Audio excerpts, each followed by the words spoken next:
Good evening and welcome to the March 8th regular meeting for the town board for the town of Tustin. Please join me in the pledge to the flag.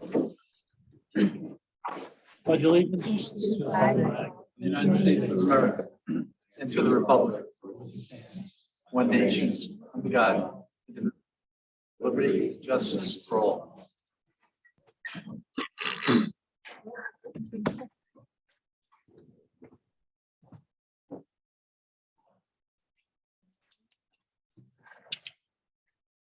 There's only one announcement that the Repair Cafe will return April 9th here at the Tustin Community Hall. Crystal, what time does that start? I believe it's 11. Yep. Yeah, it's 11 to 3. 11 to 3. Right on the calendar. There are 3 correspondents. The first is from Tony Ritter through email. Prior to the town board making a decision about selling, relocating and or demolishing the current town properties, town hall and theater on Bridge Street, in favor of relocating the town hall to a smaller building on Main Street, old bank building, the board might want to consult with a planner who has been recognized as one of the best and lives in the area. The links are attached below. One question that comes to mind in this is if you destroy and or sell the existing building, which in addition to currently housing all the town offices under one roof, has a large room with bathroom, kitchen facilities, and currently is being used for meetings and social activities for the following: town board, planning board, ZBA, justice court, UDC overflow, NPS overflow, scouts, weddings, receptions, etc. Where town board members do you intend to have your future meetings? Furthermore, taxpayers have recently paid for a new roof, ADA compliant bathroom, and large generator for the building on Bridge Street for a warming shelter for the public. Additionally, there's ample parking next door to the building in front of our library. All of these projects were completed within the last 3 years. Why would the town want to ditch this building now after the money has been spent? And that's from Tony Ritter. There's a second email also from Linda Sloak, which goes along the same route as that one. Another correspondence from Mike Farrell. I write this letter in response to the shameful performance of the ZBA at the most recent meeting on February the 14th. This is not an argument against the decision rendered in the Arts Place variance application. The ZBA clearly considered the matter carefully, providing the applicant both a public hearing and a workshop in an effort to find a resolution. The problem was the manner in which the decision was delivered. The chairman called for a vote without public airing of the resolution before the ZBA members. Pleas from the audience to explain the vote were shot down. While the chair might have operated within the letter of the law with the town attorney present, it clearly violated the spirit of open and transparent government. Only when the meeting threatened to dissolve into total chaos did the chair request Ken Klein to read the decision. An observer could conclude that the result was an old school political backroom deal that was strong-armed through the ZBA. That is a gross disservice to both the public and the members of the ZBA who give their time and attention to tackling these issues. The solution is simple. No elected or appointed board should vote on any issue without public notice of the contents of the motion. That can be accomplished by publication of the motion on the town's website prior to the meeting or by hard copy distribution at the meeting. At an absolute minimum, the motion should be announced and read in its entirety prior to a vote. I will leave it up to the town board to decide whether this can be implemented by resolution or requires passage of a new law. Thank you for your consideration. Mike Farrell. The next letter, also by email from Brendan and Kathy Wyden. Please read this letter aloud at the next town board meeting on March 8th, 2022. This is regard to the appointment of Charles G. Woods as the architect for the potential conversion of the former Wayne Bank building at 93 Main Street into a new town hall. We have the following questions. One, is there a reason the town does not issue RFPs for professional services other than we are not required to do so? Just because the town board is not required to issue RFPs for professional service does not mean the board cannot or should not issue RFPs for some services. Two, what effort does the town make in meeting the spirit of the NYS MWBE law? While the MWBE law applies to the award of state contracts, there is nothing that prohibits the town from actively seeking and offering MWBE candidate individuals and firms the opportunity to process on a town project. The members of this community value its diversity. Our town practices in soliciting and awarding contracts for services and goods should reflect the shared value. This outright appointment of Mr. Woods as the architect for 93 Main Street project without a search for RFP process is a lost opportunity for outreach and inclusivity. Number 3 is this professional service treated as a standalone service grant. The architect fees are part of a potential significant financial investment of taxpayer monies for the conversion of a one-story building formerly used as a bank into a two-story town hall office building. The investment to date, including the recently approved HVAC improvements, is already near $200,000. Considering the remainder of the talked about improvements and renovations, the entire project at 93 Main Street could end up a $500,000 to $800,000 expenditure of taxpayer monies.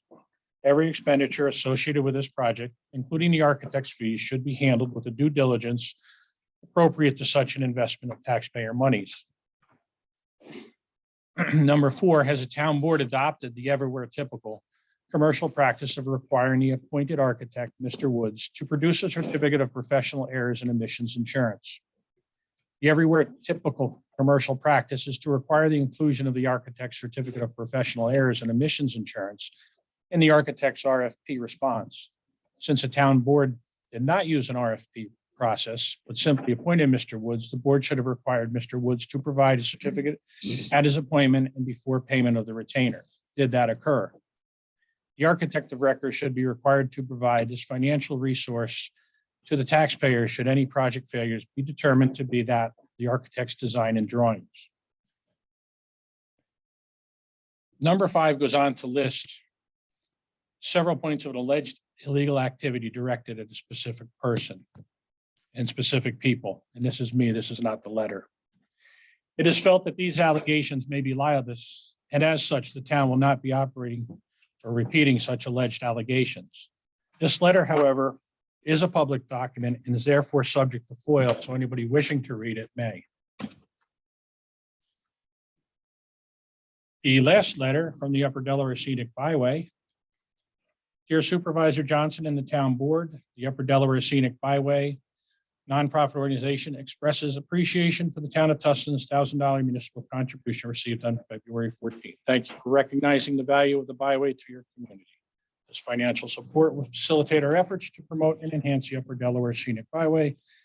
Sincerely, Lori Ramey on behalf of the Upper Delaware Scenic Byway. That is it for correspondence. Payment of bills. The general expended $53,799. Highway $74,607.48. Water $25,088.53. Sewer $17,031.43. The lighting district $441.76 for a total of $170,968.20. Jane, you and Kevin did the bills and everything. No problem. So I move that we pay the bills as posted here. I have a motion to accept and pay the bills as presented. Second. Do I have a second? All in favor? Aye. Opposed?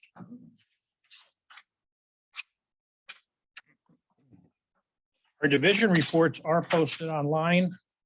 I'm going to move into, with the exception of sewer and water, they do have in there a notice.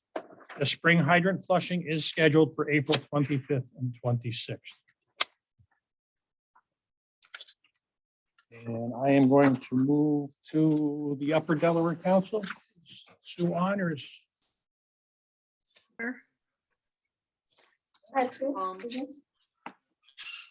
Yeah, I sort of did make other plans. I didn't realize that the meeting came this early in the month. But I think it's a one pager. And so, I mean, we're working on our funding issues because we got a very thorough analysis of where we're at and we have to make some changes. So that's happening. And redistricting, we met our possible new congressman, Mondaire Jones, and kind of gave him an overview of the Valley and what our issues are here. and invited him back to be on the river. The TAG grant that we have is ongoing and is in good shape. The river shoreline grants, Lori will send out a notice about that. They're rather small grants, but we are eligible for them. And litter sweep, of all things, it's April 22 to April 30th, coming up very soon. All you need to do is call. I provided the phone number here, or stop by UDC and talk to Ashley. She puts you on the list. If you're from Tustin, your litter leader will be Evan Padua, and he and Shireen are they know all about this from last year, so it would be fun. And if you look at the roadsides now without snow, you notice how much it's needed. And social media, something that Ashley, our office manager, talked to me about was the program that Brandy has for plastics collection and Trex benches. So I got those two women together, and hopefully we can promote this on the UDC social media, because I think it's a great story and I think it should be widely distributed. And we're getting good results with our social media. So go to UDC's website or Facebook page, more importantly, and like us. The Park Service says they're going to continue their presence at the TMR boat launch this summer. And the DEC, well, we had to comment on their strategic plan for state forest management, and we included in that comment our wish that they, in terms of the land that they will probably ultimately be running down at the Boy Scout land, that they continue to preserve public recreational access to these areas, referring to the 350 acres that are in the river corridor. And that's about it, unless anyone has any questions. Any questions for Sue? Thank you. And, just in case I don't get back to you guys later, I do support what Mike Farrell said. I think that whatever you have to do to put into legislation a better process would be helpful. Okay, maybe I'll rejoin you later. Not sure about that. Thanks a lot. Bye. Okay. Randy. With the Energy Committee. Soft plastic. 2 years ago, when COVID came to the US, Trex paused picking up soft plastic for a period of 6 months nationwide. Come up here, Brandy, so that the Right up there. the microphone. Yeah, that way they can hear you, unfortunately. And the people online can hear you. What? Well, is this good for the Yeah, mics? that's it. 2 years ago, when COVID came to the US, Trex paused picking up soft plastic for a period of 6 months nationwide. Supervisor Johnson suggested that rather than ending the collection, we store the bags of soft plastic in a town-owned building on the flats. I did so neatly as I logged all the weight and dates of collection. Then when the program began again, I asked the supervisor for help transporting all I'd collected. He suggested Town Highway Superintendent Niger transported all to Weiss when he had the time. He spoke to Don. I offered to help. After repeated requests for this transport for 1.5 years, the plastic is still in the building, which is now scheduled for demolition. Last week, I spoke to Don Niger about transporting the soft plastic. He said he was told that he needed to weigh and label it all and needed to bring it to Weiss. After speaking with the store manager, I clarified to Don that none of that was necessary. He simply had to load his truck and bring it to Weiss behind the building. He then said he delivered the stored soft plastic each time he went to Honesdale when he had a trip to buy a part or something, but he declined my help. So I thanked him. To date, the TEC has collected over 10 tons of soft plastic.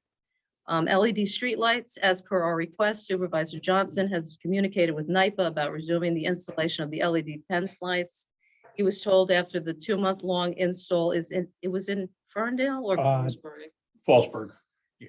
Fallsburg. I know it's an F. All right, they said that they would hang the Tustin Main Street lights and they'd go through our punch list, the other issues that the already installed Cobra heads. The horse, Rochester Institute of Technology is doing a case study on the Tustin horse beginning yesterday, the 7th. The TEC reached out to SUNY Sullivan for possible student training. And the last topic is NYSERDA's Clean Energy Communities Program. The TEC would like to apply for their grant of $10,000. We'd like the town board to approve moving forward on the grant application. And we have enough energy savings projects completed, and now we'd like to gather our data and work with our former consultant, Nicholas McCann, who helped us tremendously in the past. Years ago, his services were paid for by New York State or NYSERDA. They are no longer our employing consulting, so we'd like permission to use some money. I don't have the number. He didn't get back to me with his estimate, but from the TEC's bank account from past grants to hire Nicholas. It won't be too much just to submit this complicated database grant. It's incredibly complicated, I must tell you.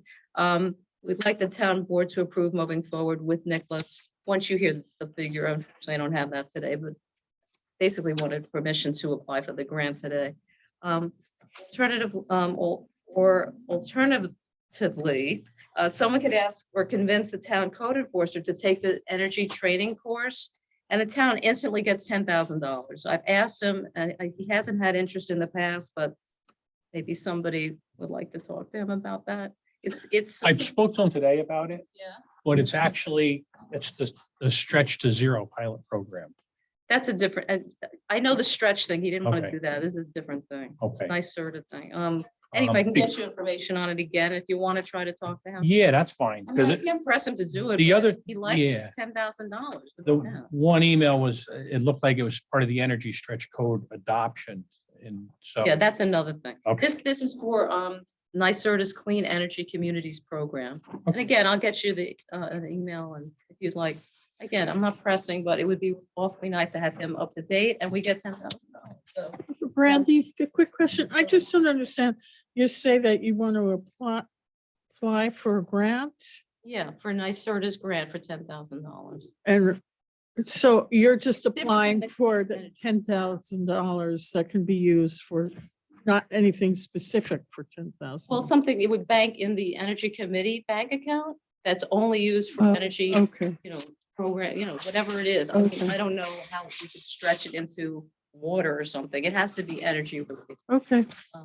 And what do you need specifically for the resolution for NIPA? Is it just the NIPA grant application to utilize the services of Nicholas Moran? Well, I didn't get his, I want to have a figure for you guys so you don't go in blind. So you don't need it tonight. Yeah, I was figuring he might get back to me, but he didn't. So I don't know if you have any interest in pursuing the grant. We'd like to, but it's up to you guys. I mean, we could get the $10,000 instantly if he took the course. That would save us all this and money and everything. But if he doesn't, then I respect that and we have to go forward.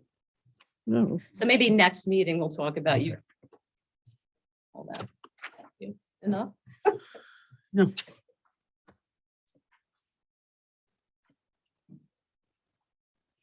Zoning revision committee. Zoning revision. That's committee? you. I know. I'm gonna go through the next three really quickly. Zoning revision committee still continues to meet every 2 weeks. Peter Manning, we have him by Zoom, enormous help for the committee, and he will be addressing us in a bit. The grants report, had no internet all day, so that's why nothing is here. The grants report, hip hip hooray, the bids have been advertised for work on the culvert, so we're moving forward, really, so that's good. Two, there's been no word on the grant submitted by Delaware Engineering on our behalf for Tussin water system upgrades. I really don't know when that's supposed to be awarded, but we've heard nothing yet. Number three, the midterm report was submitted on time to the UDC, and that grant was for the zoning update. And as I said, work continues on this project.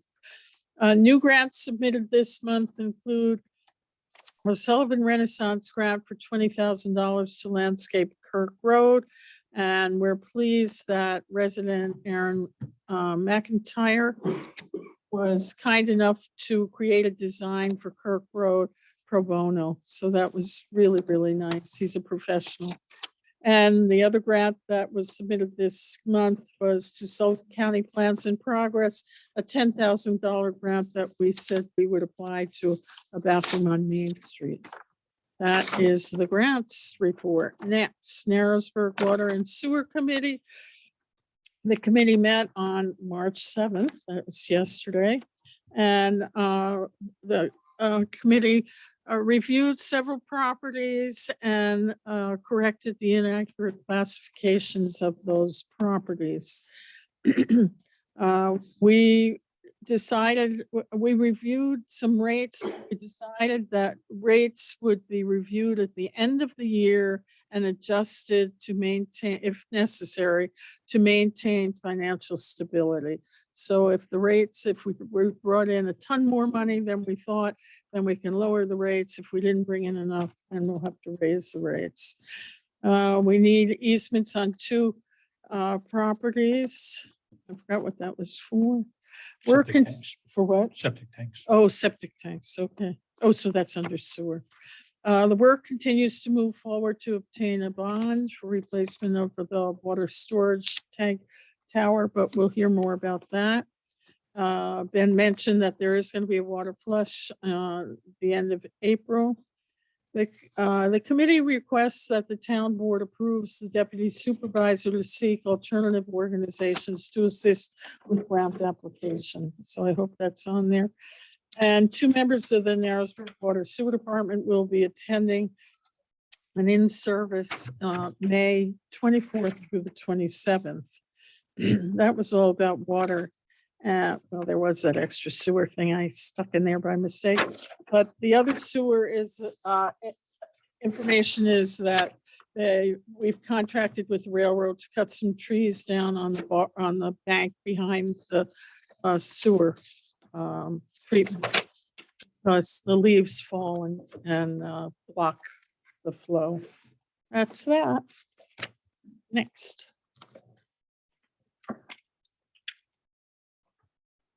We'll open the floor for 10 minutes for public comment. We'll start with here, and then those that wish on Zoom to raise their hands, Crystal can acknowledge them after the floor is open. Yes. Supervisor Johnson, thank you for reading the letter that Kathy and I wrote. I'm sorry you decided to edit it, but I would say, in addition to it being a foilable document, if anyone would like a copy, we'll have them available at the union on Friday by midday. If you want me to email it to you, see me at the end of the meeting, and I'll take your email address and I can send it to you. Thank you. Ed, Would this be an appropriate time to speak about the new town hall? public comment. I mean, I see you have 2 reminders. Yeah, it doesn't, we're also going to discuss it in new business. So, Well, first of all, I mean, I'm plain not in favor of moving out of here. We probably spent a couple $100,000 here in the last couple of years, taxpayers' money. And if you think it's a good idea to move the town hall down there, I would like each one of you to tell me why.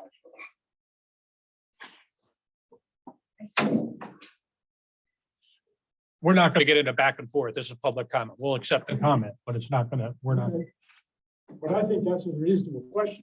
Why do you want to move out of here after you spent a couple $100,000 rehabbing it? You got a place that, like in the flood of '08, we came here and stayed overnight. We were fed, we had a place to sleep. There's so much, a creative, innovative person could figure out a way to make more office space here if you need it.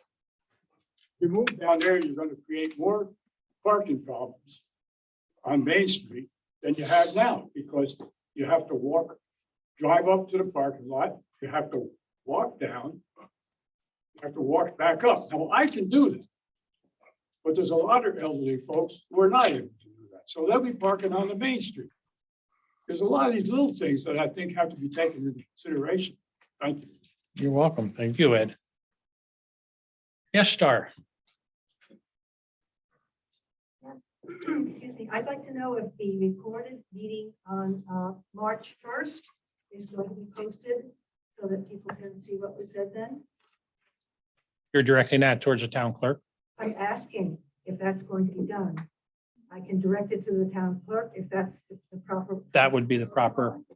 Okay, then I'm requesting that the meeting that was recorded on March 1st, which was the workshop meeting, that entire recording be posted so that people can see what was said. Thank you. Randy, I agree with Ed Kraus. I've thought a lot about this proposal and, you know, was on the board when we spent money for the roof, the new generator, the new boiler. This is a warming station when we have climate issues, which we're going to have or not. People slept here, they plugged in their oxygen tanks here. To move all these offices and this space into that building, it has got to be half the size, the square footage. It's not a smart move. We put a lot of money into here. We put all LED lights in the entire building. We're still paying that off. I mean, the expense, I can't understand why you would even consider leaving this building when it serves our purposes. It's a growing town. It's not shrinking. So to go into a small building like that makes no sense. You could possibly have your meetings over at the firehouse, but you can't have an election over at the firehouse. You can't have a warming station when people need, you know, help during, you know, crisis times with storms. Anyway, there's a million reasons, and I really hope you consider that. This building has served us well, and it's just an historic building. And I've been reading about the history of the building all day. Just something you should definitely take into account. Thank you. thank you. Yes, ma'am. I have a question. Those are issues that need to be discussed. We've already discussed issues with the Delaware Valley Arts Alliance. So the theater would or would not remain? I'm sorry, Would the theater remain? we don't know yet. We haven't gotten that far. So this would be another thing that would have to be taken down that has been of community use and interest. Or potentially taken down. Right, we haven't gotten that far. Hi, I'm representing the chamber today. I'm just concerned about the parking situation and the active situation and sanitation on Main Street. The growing population and the amount of people that have come to town since COVID is growing.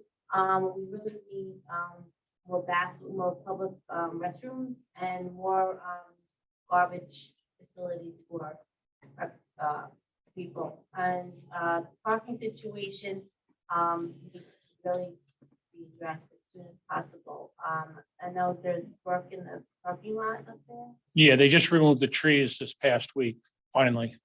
Is it still the responsibility of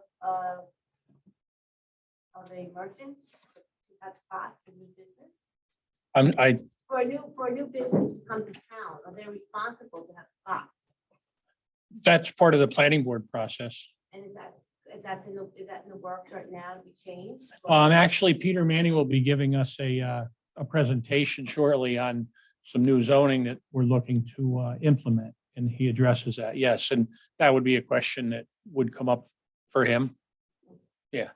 Also, I've noticed there's a lot of misinformation going around in town. I hear at my store and people talking about the whole Corvaloce and also about Main Street being the new space being redone. I think that needs to be clarified and why the misinformation is getting out there by certain individuals. I think that it's not right. I think that they should really settle this, try to come to an agreement, because I think it's dividing our town where they thought to be unified now we're disjointed right now. I think that something needs to be addressed. Thank you. Mr. Farrell. I'll throw my 2 cents in here on the town hall situation. I think moving it into the bank is a bad idea. Basically because there's exciting things happening there, especially with Rasmussen's brew pub coming in. other retail operations potentially opening up. There could be some exciting buzz about that part of town, and there's absolutely no excitement attached to town hall. Eloquently put. Thank you. I'd love to. Crystal, do we have anybody online? Yes, I have Linda Slocum. Linda?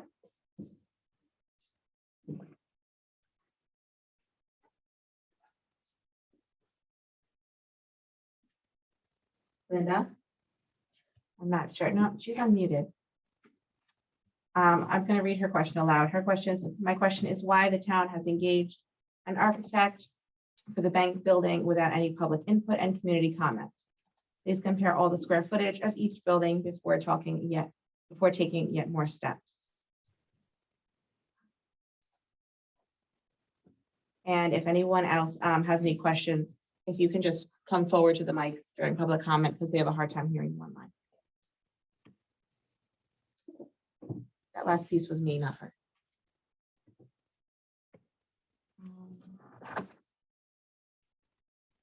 Anybody else with public comment? I don't see anyone else. Not at this time.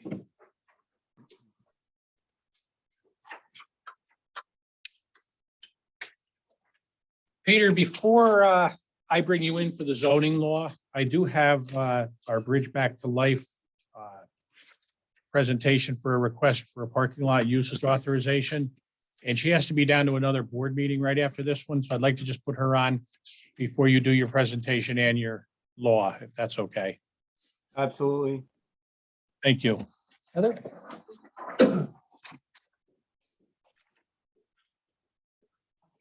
Yep, anywhere right here is fine. Thank you. So my name is Heather Guinan. I'm here from Bridge Back to Life. And I'm here in order to hopefully gain approval for us to be parking our mobile unit parking, which I'm hearing is not probably a good topic to talk about. Can you another one? No, I've seen it already. Okay. And again, we're just, we're a mobile treatment unit. We're based out of the 5 boroughs, and this is a satellite offshoot unique to Sullivan County. We'll be going to the different towns throughout the county and focusing on treatment of addiction as well as mental health within the area. Obviously, it's a well-needed service, and hopefully we're really wanting to get into the little niches of Sullivan County that are not hit by classic typical brick and mortar operations. So again, I probably would have to talk to you further, and I don't want to take up a lot of time about where would be able to park. It is a large unit. It's 32 feet. I think the parking lot would probably Okay. be large enough for you. Okay. Depending on, do you have dates that you're looking for? Not yet. No, we're still going around, and Okay. hopefully within the month, we'll be putting together a schedule and a route, and slowly but surely we're making our way. Okay. How long is it? Is it as big as a bus? 32 feet, and then there's a pickup, a Dodge Ram that pulls it. So I went to a blood drive once in a pretty big unit, right? Yeah, and I think they just put it right along the railroad tracks in that Yeah. area. This thing will fit up here with no problem. didn't know if anybody, we'll also be doing Narcan training, and we have Narcan kits to hand out in the community as well. Again, we are linked to brick and mortar offices so that we can provide services after hours and on weekends. So it will hopefully be a little more accessible for people. Board have any questions? How long do you usually stay with, is this permanent or? 3 weeks. No, we would, look for maybe a 4 or 5 hour block of a day, Oh, I see. So we would come park for, we'll have a router, we posted on, we're a member of the opioid task force and working with them. So, everything will go out immediately. I see. And most of that is usually Monday through Fridays? Yeah. Or do you, okay. The only reason is there are certain, we'd have to schedule around certain things like they have litter puck and stuff that goes on or plant swaps. So that we Yeah, no, we would be make sure that looking for- there's no conflicts for either. It's really out of the approval to park and everything, and this is a wonderful cause, but do you ever put it in more discreet areas? Well, we have been talking about that, Because there's a sense of privacy. Absolutely. If you can help me find a discreet area. What about the old medical center? We don't own that. We'd have to get the permission. And However, I could do that. So, again, off I- of Main Street, our back parking lot's big enough to, You It's could- just, this is so public. You're right. No, Hi, I'm going to Narcan. Right, You know, Small town. But we do have another parking lot that is off of Main Street. It's up off behind the post office. I don't know that there's less traffic there, but it doesn't have the visibility that we Right. would have No, here. and that's definitely an issue. You know, Yeah, I just it think doesn't it- matter. No, you're right. And that's something that has come up, you know. So we could offer Yeah, either of yeah. them to you. Okay. Again, well, especially if it's during the week, because it's usually It would less be. traffic. Up by the highway building. Or the highway building, I mean, sure. it's still kind of near a main area, but even like just behind the Yeah, building. the but highway- Essex Park. Yeah. No. Easy to I think we've turn got around. enough places that Okay. we could show the Okay. Yeah, no. and Because this is very, you're at the center of town and Right, I think people want it's probably hard enough To get No, people to it- come it is. see you. People So- Want that Yeah, privacy and yeah. anonymity and important. For sure, yeah. I get support of the board. Our official approval, and I know from other meetings, I'll get you added on as a certificate holder. Okay. All So right. you're looking for approval tonight, and then we could figure the dates Mm-hmm. out later on. Okay, I would make a motion to authorize the Bridge Back to Life Center availability to park on town property for the purposes of conducting their treatment unit. I have a second. Any questions, comments, additions to that? All in favor? Aye. Aye, opposed. Thank you. So I'll be in touch. Okay, And I that sounds, appreciate letting me go ahead and getting. tell Jeffrey we said hello. Peter, the floor is yours. All right, everyone. Thanks as always for the opportunity to address the board. I was at the last meeting, that being the workshop meeting, and I went through an overview of the project, and I see there are many people in the room and online, so I'm gonna do the same thumbnail sketch of the activities that led up to the proposal of this local law, as well as just letting everyone know what we've been up to. When I say we, I mean myself and the zoning review committee. They're a small group of dedicated people who have been working on improving the land use regulations, in particular the zoning, for several years, actually. And I became involved in 2016. The town received a grant to look at improving its land use regulations for the purpose of protecting water quality. That grant was funded by the William Penn Foundation. It came through the Natural Lands Trust, which is in Pennsylvania. And both of these organizations, and by extension, the town, became focused on ways, as I said, to improve water quality in the upper Delaware River watershed. So the Land Trust did an audit of the town's zoning. There were several recommendations that came out of that. There were meetings that focused on those recommendations, and the great majority of them were accepted, and we began work. We began work on topics such as conservation subdivisions. We looked at some multifamily housing, and we adopted some of those changes in 2017. And while we continued to work on this water quality subject in the zoning, a number of other things came at us, so to speak. And we made changes to the camping law and regulations in the zoning. We wrote a solar facilities law. We were charged with examining short-term rentals.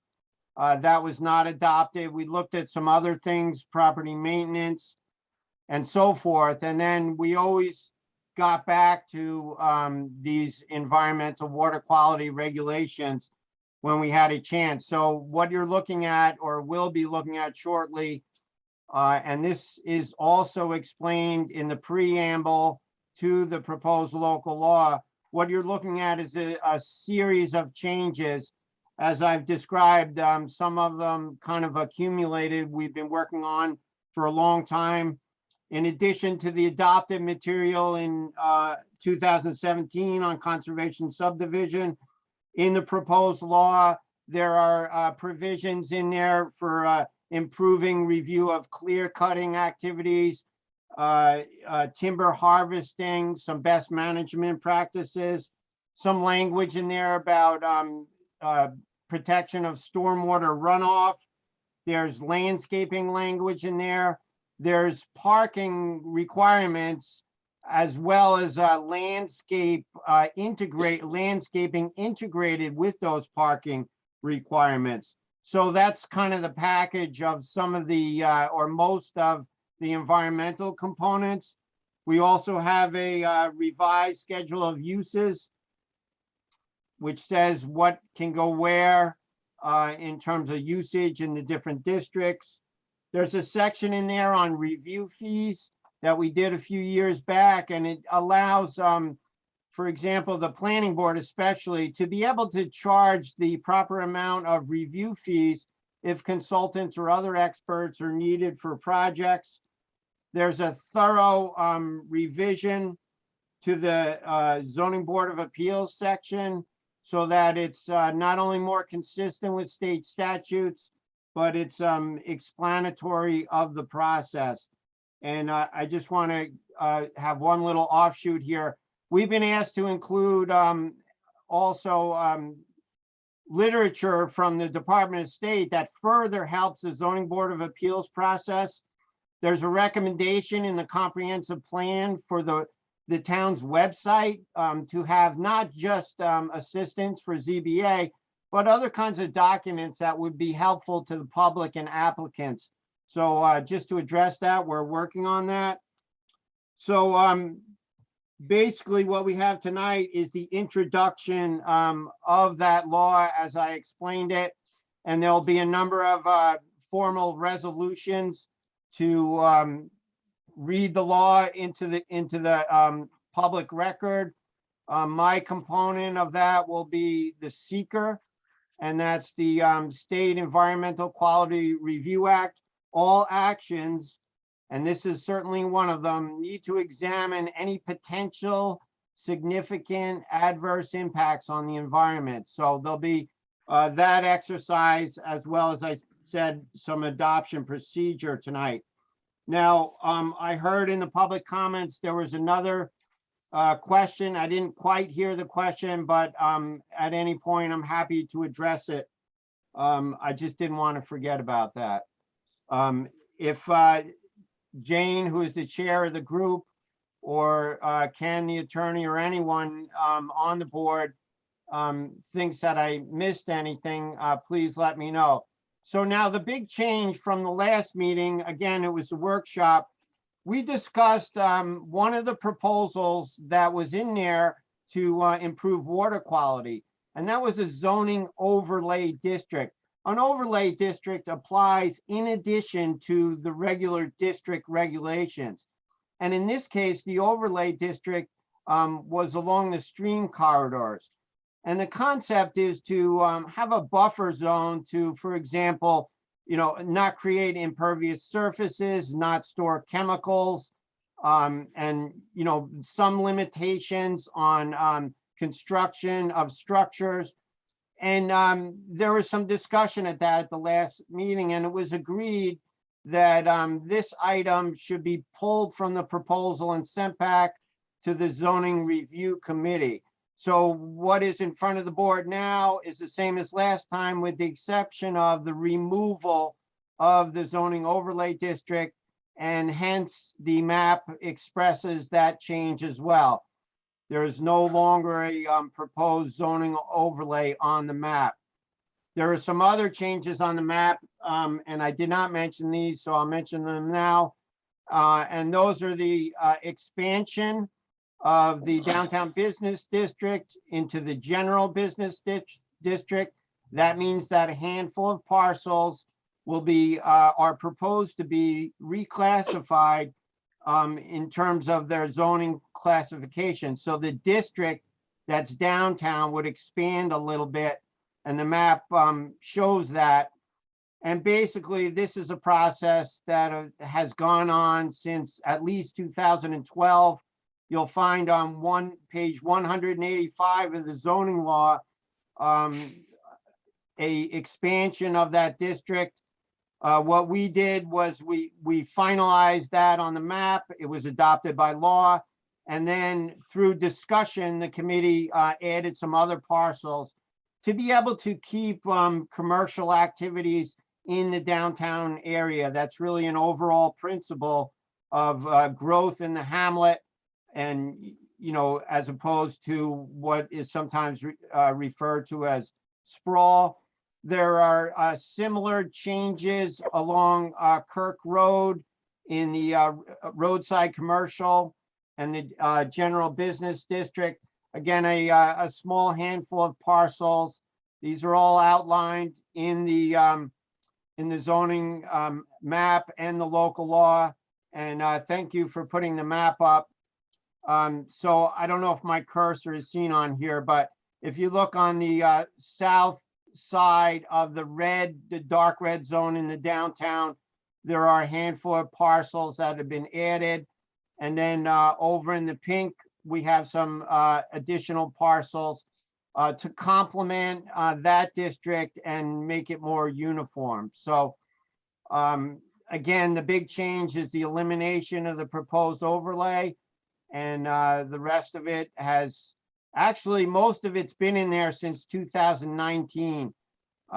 So we've been at this a while. I won't go into you know, why things sometimes take a long time, but here we are. And again, this committee has worked very hard to bring this to the board and the public. So I'm ready to move into the seeker when it's time. And anything else you would like me to do to help the town move this forward?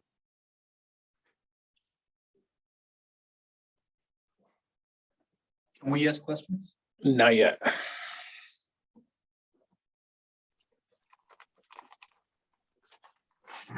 Can we have the reading of the law next with that, or does the resolution to introduce? Well, the resolution to introduce it, I mean, it's up to you guys. You can read it. You're gonna read that local law. You're gonna be here all night. Yeah, so I'll just do the resolution for the local, so that he can get into the seeker. Where will the public be able to see this? Is it online? It will be, Posted or on the website, Yeah. and it'll be available with Crystal.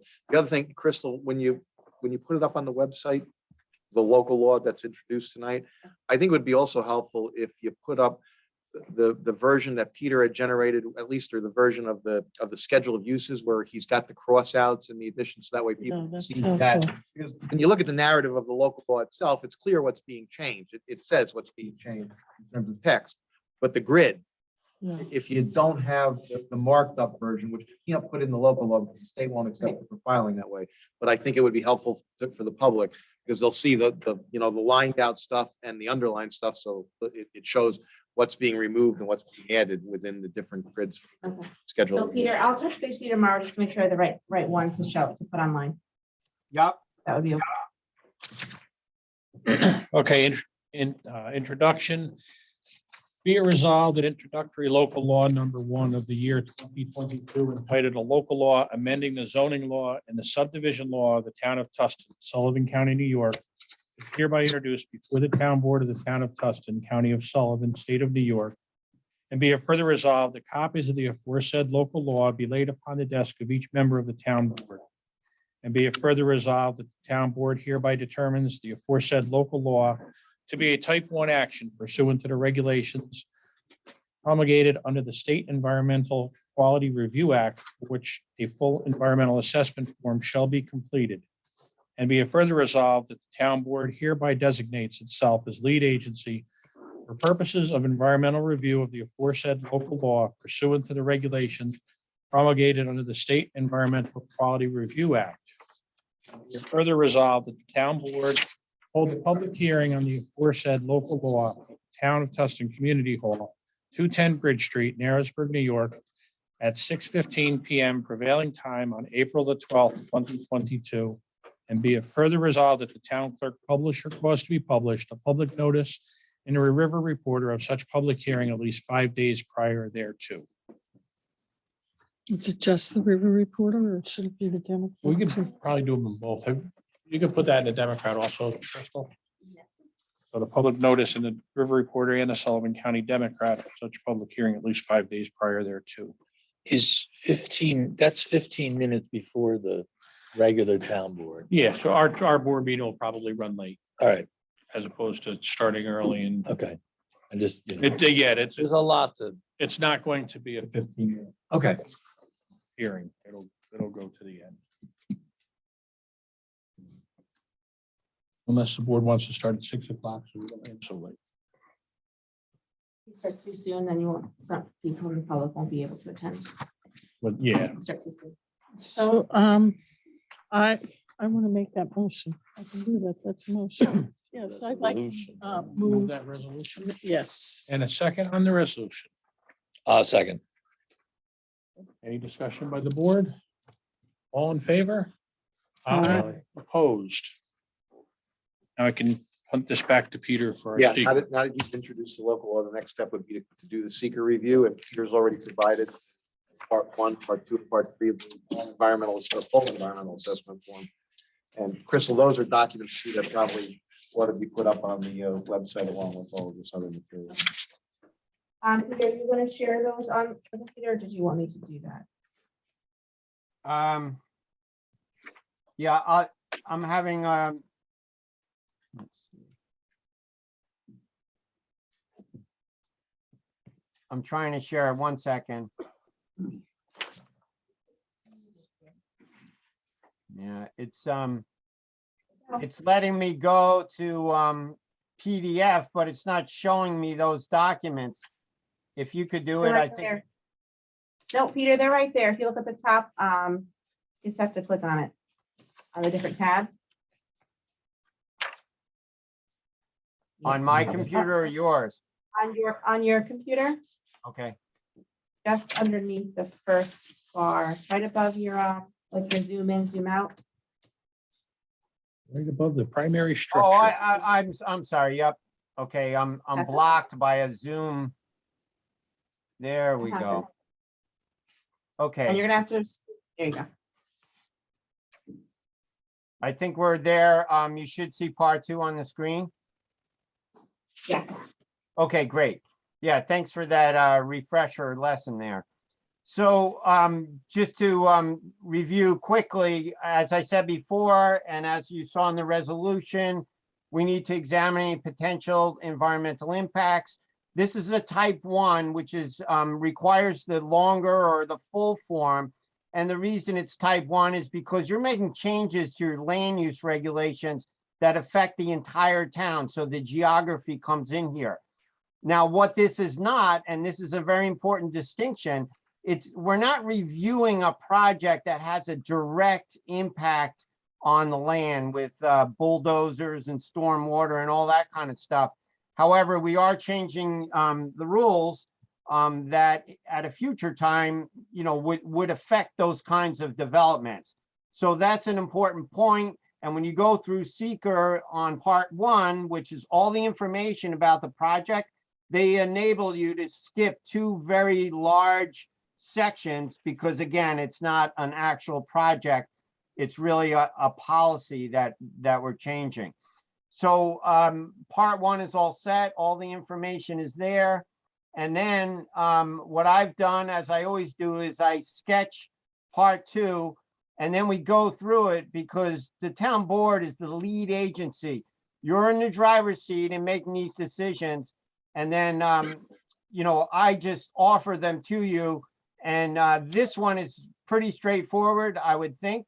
So I'd like to quickly go through part 2 and we'll do the analysis. And starting with the impact on land, proposed action may involve construction on or physical alteration of the land surface of the proposed site. The answer is no. These other boxes kick in only if you say yes. Impact on geologic features. A proposed action may result in the modification or destruction of or inhibit access to any unique or unusual landforms on the site, etc. The answer again is no. Impacts on surface water. Proposed action may affect one or more wetlands or other surface water bodies. For example, streams, rivers, ponds, or lakes. Again, that's a no. Impact on groundwater. The proposed action may result in new or additional use of groundwater or may have the potential to introduce contaminants to groundwater or an aquifer. No, this is a zoning amendment. Impact on flooding. The proposed action may result in development on land subject to flooding. A no. Impacts on air. Proposed action may include a state-regulated air emission source. No. Impacts on plants and animals. The proposed action may result in a loss of flora or fauna. No. We drop down to impact on agricultural resources.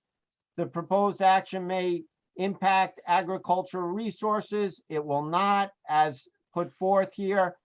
Impact on aesthetic resources. The land use of the proposed actions are obviously different. That seems like a subject-verb agreement. Anyway, different from or are in sharp contrast to current land use patterns between the proposed project and a scenic or aesthetic resource. Again, you can see the relationship of the form to a project. So the answer is no. Impact on historic and archaeological resources. The proposed action may occur in or adjacent to a historic or archaeological resource. Again, this is a regulation change.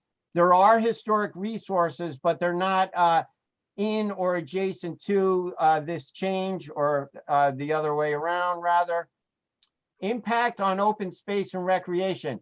The proposed action may result in a loss of recreational opportunities or a reduction of open space, of unopen space resource as designated in any adopted municipal open space plan. We're talking about creating an open space plan. We do not have one. And further, the answer here is again, no, in response to that statement. Impact on critical environmental areas. There are none of these in the town. This is a designation for a critical environmental area. They come in for different purposes. We don't have any, and furthermore, this is not impacting anything like that. Impact on transportation. The proposed action may result in a change to existing transportation systems. No. Impact on energy. This proposed action may cause an increase in the use of any form of energy. No. Impact on noise, odor, and light.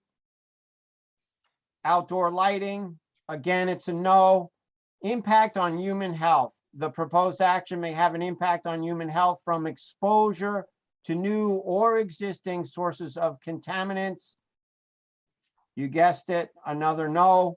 Consistency with community plans. The proposed action is not consistent with adopted land use plans. It is consistent, so that answer is no. And then we have the community character question.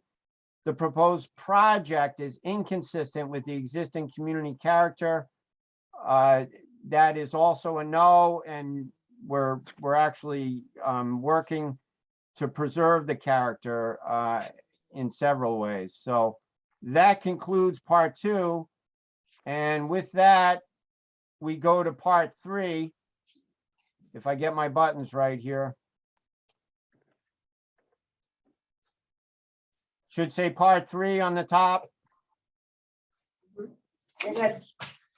Okay, so this is the board's final step as lead agency in completing the seeker, and it's called the determination of significance. So because all the answers are no, and when the board agrees to that, then it becomes what's known as a negative declaration. So it will not have an impact on the environment based on the analysis. And there's a statement that basically underscores that. And what it says is that we undertook the form. As we just did, we looked carefully, we took a full look. And furthermore, it outlines some of the environmental benefits as I briefly touched upon in the proposed local law.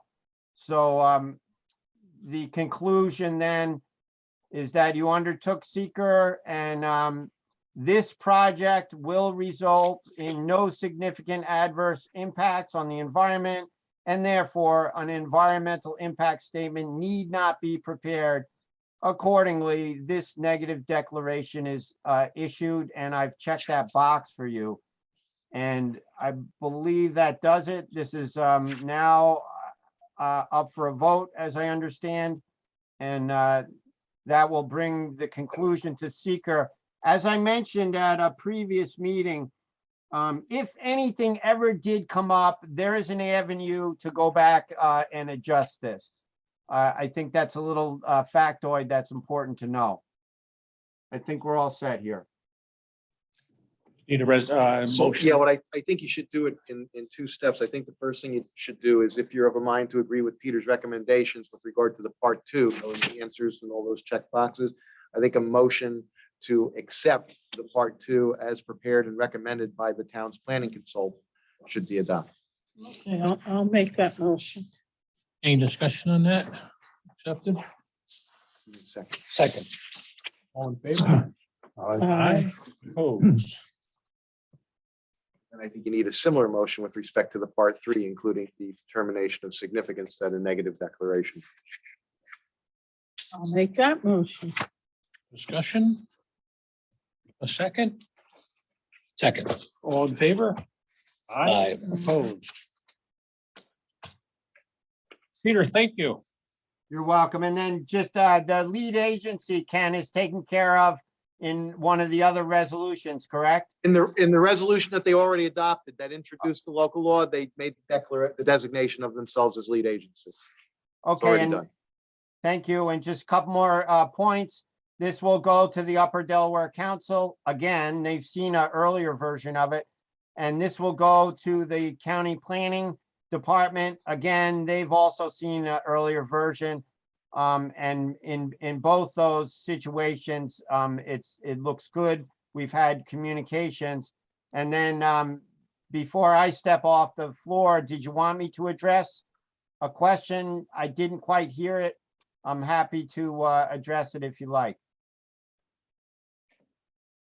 I don't know which question he's. I'm not sure which question you were referring to. Somebody asked something in the public comment.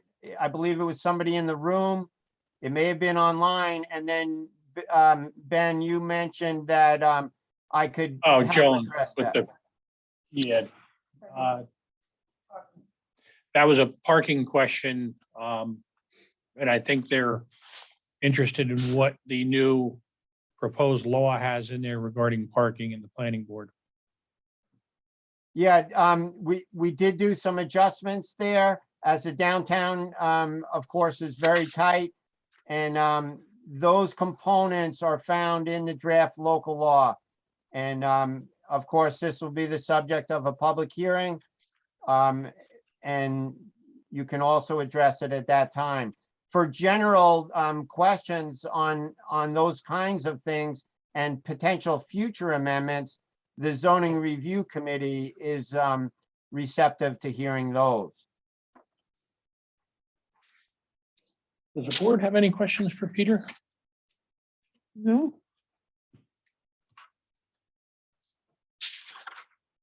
Okay, we can move into the next whole business. Peter, thank you.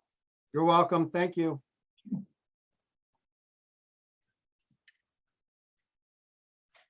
4.2, a motion to authorize the town clerk to advertise for interested parties to submit in writing their desire to be appointed to the Conservation Advisory Council, along with any experience they wish to add to that.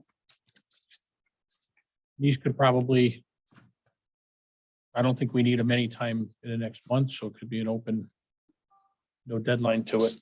We still, Peter, we still have the law to put together for that before that council meets anyway, correct? Yeah, and I'm happy to adjust that timeline to what best suits the town. The grant runs through August. Any questions on that motion? Comments? That's to authorize the clerk to put an ad in the record in the Democrat. Yeah. correct? Would it be appropriate to post that in social media as well? I don't think it would hurt. Yeah, just seems, It's not gonna hurt anything. right, Put out a town website or right. any second? I'll second it. Well, thank you. I didn't know. who All in won. favor? Aye. Opposed? Ken, we had spoken about the water tower and the bond. Yeah, refresh my recollection. Did we adopt the bond resolution? We- did. We adopted a resolution of bond way back in the beginning, when Helen Budrock had done the original presentation to the board.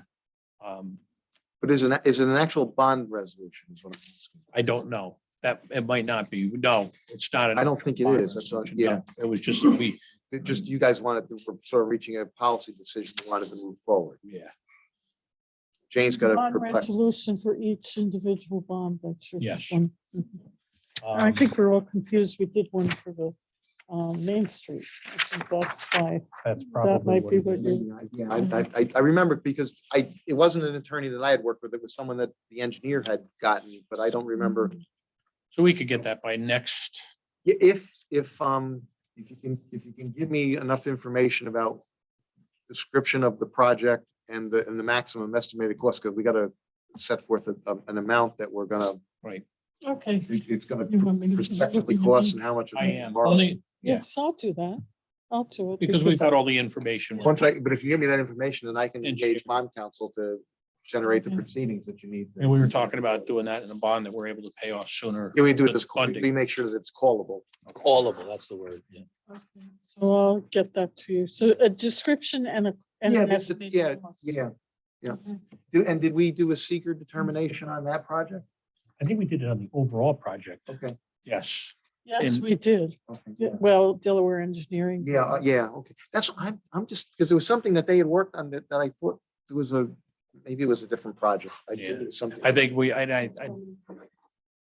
just authorized being able to bond, didn't authorize the bond itself. On Harrisburg Water and Sewer Committee recommendations, a motion to authorize the Harrisburg Water and Sewer Clerk to change the classification of the following accounts from residential to commercial effective for the April 1st, 2022 billing, which includes the water usage from January 1st, 2022 to April 1st. Accounts 810027, 31900, 70600, 10500, 33950, 33900, 810001, 20400, 20900, 30900, 60700, 37900. I'll make For a that total move. of 12. Do we do these two separate motions? Because there's We, another one. we can do it and authorize the clerk to also change the classification of the following account from commercial to residential. Effective October 1st, 2021, account number 35900. I'll make that motion. I have a motion, a second. Second. Any discussion? All in favor? Aye, opposed.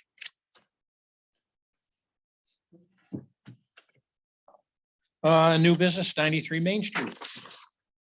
Can I just say something as a reminder? The Narrowsburg Water and Sewer Committee meets the first Monday of every month at 8 a.m. Right Here in the here. town. Yeah. Okay, go ahead.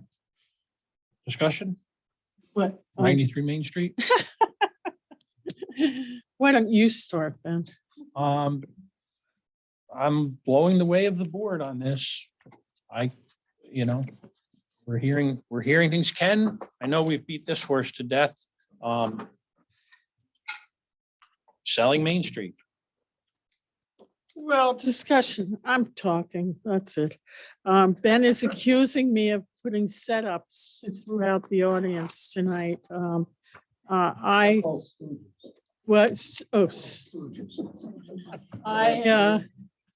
I actually agree with the comments that were stated during the public comment time. I am a proponent not to use Main Street for town hall.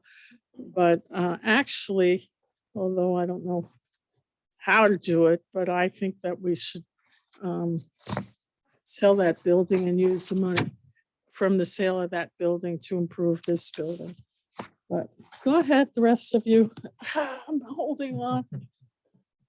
No, I'm, this is, public money's being spent. We'll listen to what the public wants. We can do what the public wants. The building down on Main Street does have some potential. It's got some potential for more growth than this building does. Certainly not on my time as supervisor will it be seen, but it does have the potential for expansion out the back and up to the second floor that would meet the parking lot in the back, thereby taking care of some of the things that would be displaced in the interim of doing that. I believe that this building is worth more than the Main Street building is worth. And that if we were able to work with the right people and the interest that's been shown in this building, to keep the theater and turn it into a year-round event, instead of just during the warmer months, that's a positive. Those are just my feelings. It's not a set in stone, and I'm going to fight that to the death because I'm not.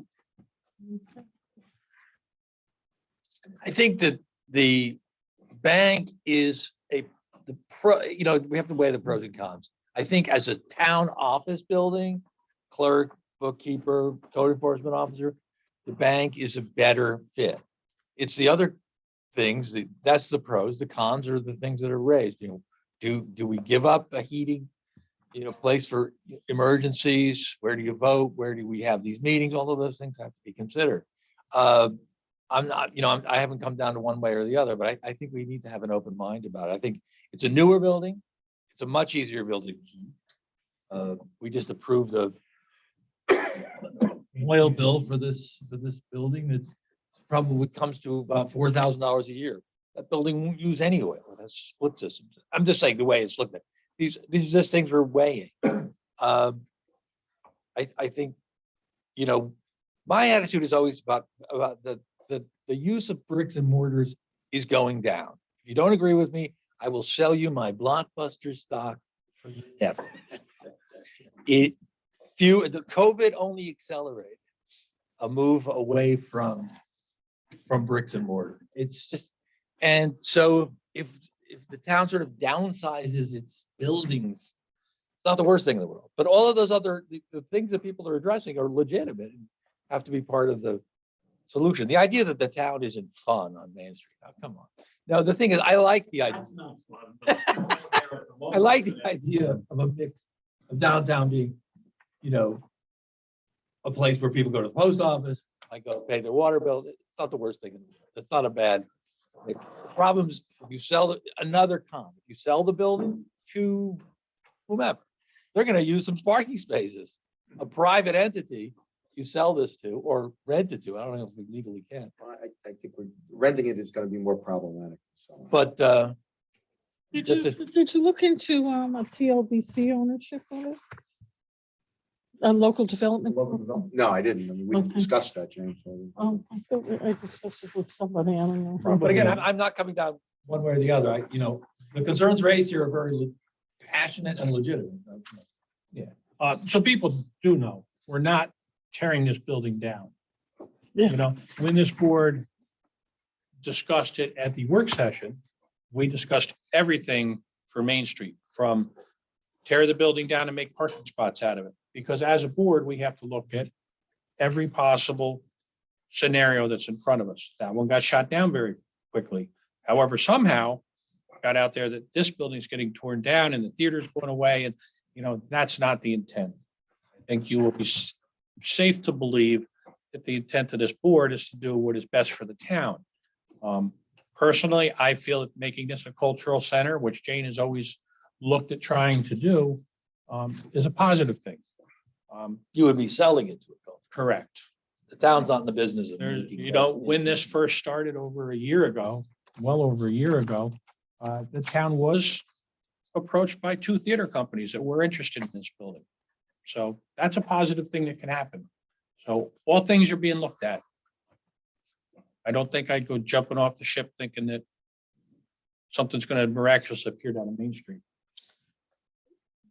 Ken, can you just advise about a local development corporation? I can look into it for you. Yes, And, yes, you know, yes. I don't know exactly how that interacts, even if a local development corporation did own it, whether it's Ken or not, and they earn money, how can that get filtered back? Yeah, yeah, I don't know. Okay, Why was the this demolishment, if that's the word, of 93 Main dismissed? I missed that. Why was I that? think when we were sitting there talking about it, it wasn't one of the, I think that would be met with a little bit more resistance for the parking spots. You would demolish it for parking. Right. I'm just saying, Yeah, keeping all the options open. I didn't understand why that was. unless you think it's a good idea. Hmm? Unless you think it's a good idea. Well, if we're not going to use it, and if selling it is, again, I'm not proposing this, I'm thinking, Your mouth to God's ear. if we're not, if selling it is problematic because it will create even more commercial pressure on parking, why not knock it down and make parking? Look at me. No, no. Hey, we need somebody to blame, Ken? Do it. I'm just saying, You guys it's not gotta a make a legal policy issue. decision. I'm What not, would the- I'm not again, saying I'm not that. opposing, I just want to know why it was thrown out. I just want to understand what the thinking was. And I mean, we could, that's one of the things that we could talk, talk about, take a measurement. I'm just saying, How many spots would be there? we're weighing all options. We are. It's your turn. Well, my thought was that would make an awesome town hall because, like you said, the post office is there. You go do all your business in one spot. Plus, you have a better place to store your documents, because right now we don't have that good of a place to store them. Yeah, which is damp and moist and not the greatest one. The potential for going up and out is definitely there. This would make a great cultural center. Would be awesome to be able to have a theater in town. Because then probably you people, nobody thinks I go to the theater, but you're all wrong. Okay, I do have some cultural diversity going on. And we do have a rather large building in town that if there was an emergency, should be able to be used by the community. I mean, it's a huge building. It could be, if there was an emergency, I would hope our community would step up and say, hey, we need to do this for everybody in the community. Or the town could actually enter into an agreement An agreement, yep. that it is compensated for the use during emergencies. We're all here together, so it's like, we gotta look out for each other and work with each other and do what we gotta do to take care of each other. My thought when the bank gave us a really good deal on it, if you turn around and sell it and make a profit, that kind of doesn't make us look too good. why not? I think it makes us look smart. Maybe not in the bank's eyes, though. They're gone. Well, just my thought, whatever. They knew that what they were doing well, anyway, that's neither here nor there. Okay, moving forward, any more discussion? 93. Well, when you say moving forward, what are we saying? I was gonna go on to 5.2 Munich code, but I don't think we're at any, No, we're not ready to, I guess, make a decision, but Any decision on that would need to have a public hearing, correct? I wouldn't need to, no. Depending on. We already purchased the building. I think depending on what you decide to do would dictate what the process and procedure would be. So I think you got to come to a kind of a policy decision, general, where you want to go. And we can figure out how we can get you. If it's something that they're gonna, and the board might feel that, okay, if we want to move in there and do this, if we're not required to have a public hearing, do we want to have a public hearing anyway? Just to allow the people. I think that would be a very good, yes, I think so. being the time is of the essence, do we want to do that next month? Have a public hearing on. Yeah, do that in the zoning law all at once. Okay, totally better fine then. plan to stay here a while. That's all right, because, Or do you want to, move it into, okay. no, we drag Right. things on. Well, drag yeah, that's things the thing. We've got, if we're going to be down there, there's things we've discussed that are going to take time to. What about, shouldn't we have appraisals? Or, I mean, never once have I heard anybody say, let's keep both buildings. Is that right, board? You want to keep, no. So then we'd have to do something to unload a building. So shouldn't we have appraisals?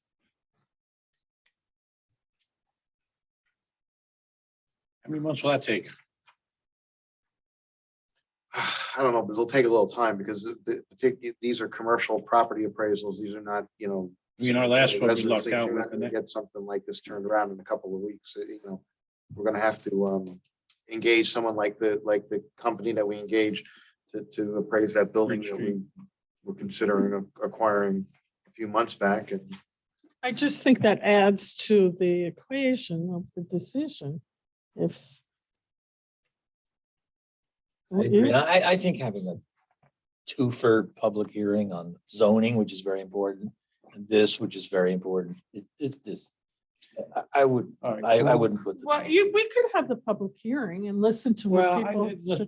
if we're going to do appraisals, if we're going to determine, obviously something's going away, either this building or that building. I don't think the board is in the wanting to be the landlord unless the LDC comes forward and you want to do that. Can we contact the appraiser or is that easier for you to do? it doesn't matter. I mean, I think You've got the number. Yeah, I mean, we can reach out to him again. He was actually turned that around fairly. I thought it was pretty quick. Fairly for what prompt. we were asking. But I don't think it wasn't nearly as complex of an appraisal question as either of these are. This one being, I think this one is a very unique piece of property. It's going to be a project to appraise. Can I mention that, Ben? I'm sorry. Because I'm not really supposed to talk. I think that the big concern, which I'm hearing from a lot of people, is not just what the buildings are currently worth or what they would be worth, but what would your essential plan be? How much would it cost to make this become and that become? I think that's going to be a question that you're also going to hear a lot of people say, well, if we did do this, we did do that, what would the town want to do and how much would it cost? So I don't think you're just getting an appraisal for the current, it's the what if, which is, I think, a little bit larger because you don't have plans for either building. Yeah, this would just be appraisal to determine the value of each building and then for the board to determine. That would be a whole nother, the idea originally was we were just going to move down into the bank, get the first floor ready to go and that would be it. And then, in the future, it would be another board's decision on how to expand that. But at this point, we're at a, do we get appraisals on each of the buildings?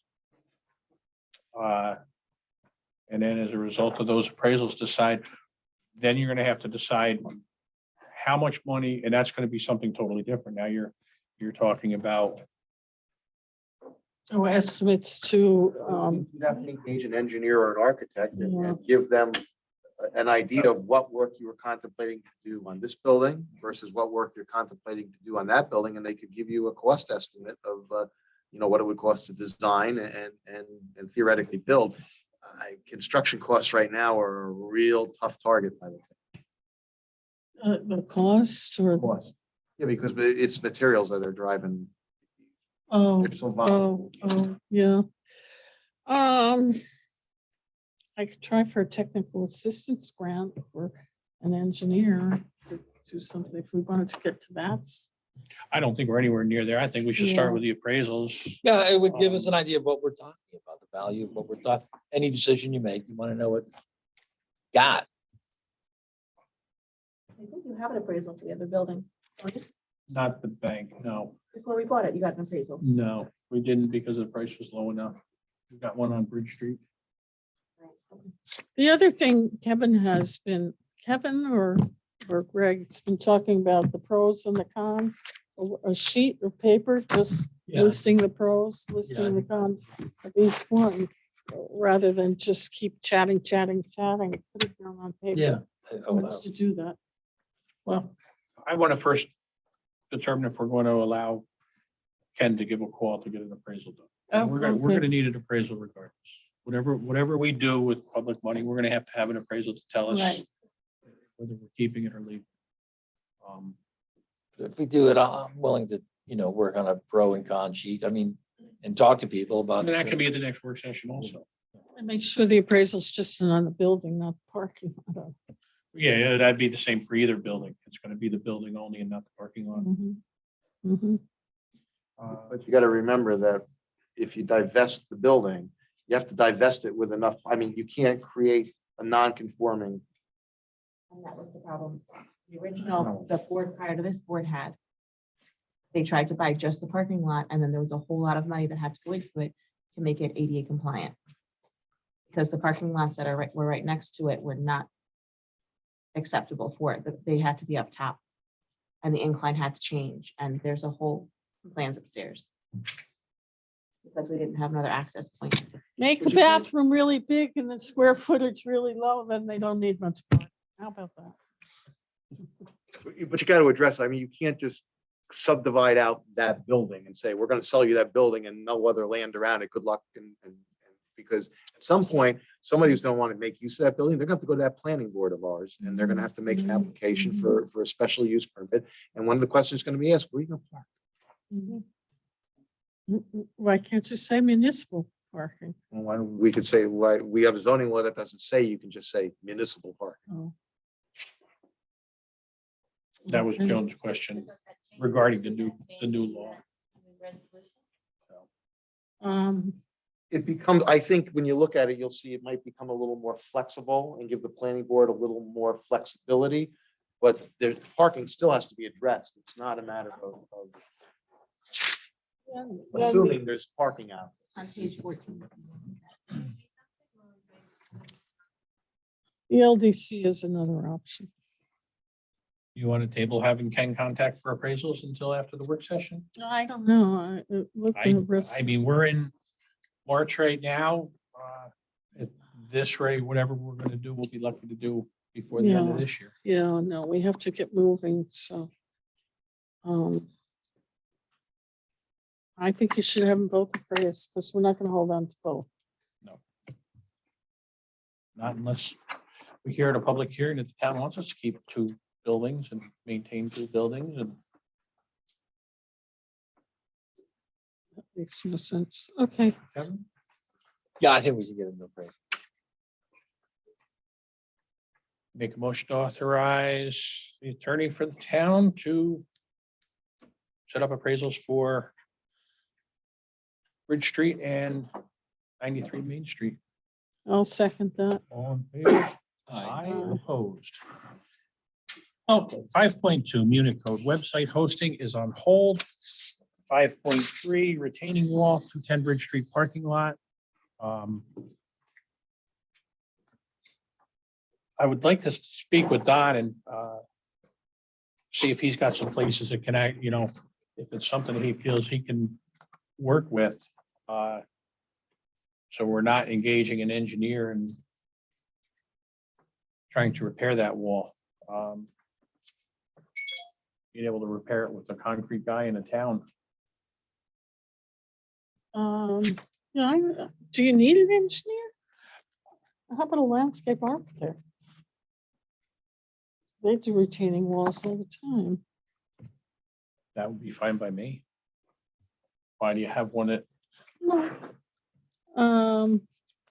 I know. I there are a need couple Don of- to actually sit down and I've asked him to take a look at it and see what we're gonna need, but obviously, now we're getting into the construction season where it needs to get done. So are you saying you want to go back to Don? Or you want to, it says motion, or do you want a motion to do something else?